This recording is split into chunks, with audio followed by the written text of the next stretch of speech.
Welcome to the only daily podcast focusing on compliance news of the day. Each morning, start your day with a cup of coffee and Tom Fox, the voice of compliance, to hear about 4 of the top compliance, corruption, or leadership stories you will need to start your day.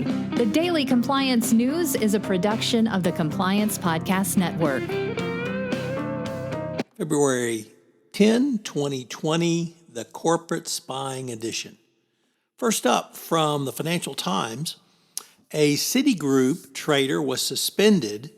He is one of the most senior bond traders in the company's U.S. investment bank after he was accused of stealing food from the company Canteen. Paresh Shah abruptly left his post last month as the head of the high-yield bond trading for Europe, Middle East, and Africa after he was suspended for allegedly stealing food from the canteen at the company's European headquarters at Canary Wharf. So, first of all, if you've ever eaten canteen food, you know it's not that great. And second of all, I'm sure he's making enough money. So when you wonder about someone's temperament, when you wonder about their background, if they're willing to steal food from you, their employer, it is not surprising that they would be interested in stealing or engaging in bribery, corruption going forward. So don't steal food. Second up, another article from the FT, and that is that now former CEO of Credit Suisse, Tidjane Thiam, has been ousted following his role in a spy operation.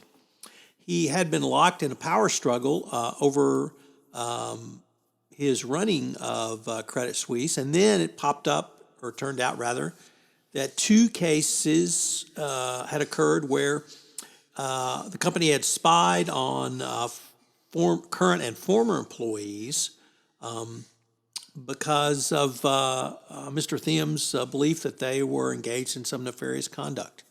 The second one involved the former head of human resources, and it really speaks to an absolutely toxic culture at Credit Suisse. And you have to wonder, obviously this is just the tip of the iceberg, but what else was going on there when the CEO would personally order corporate spying on his former second-in-command and the head of HR. So probably a good riddance, and it was probably time for him to go.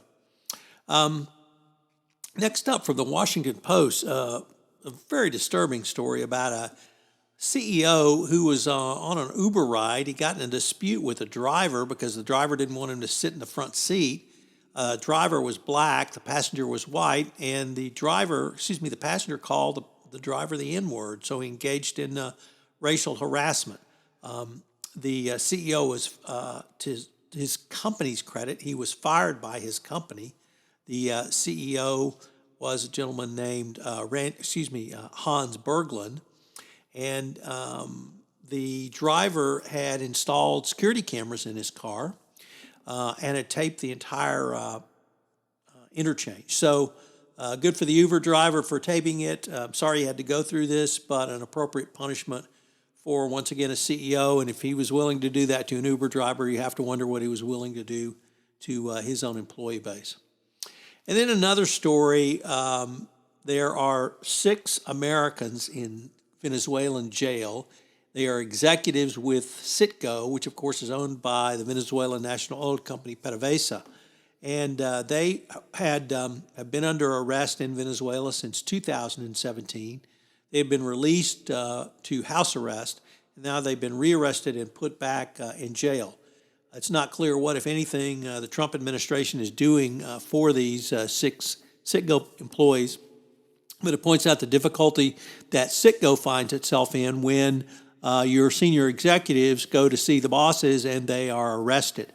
The 6 were allegedly arrested for corruption, and anyone in Venezuela accusing someone of corruption, you certainly have to wonder about. The Daily Compliance News is a production of the Compliance Podcast Network and a proud member of C-Suite Radio. Thanks so much for listening.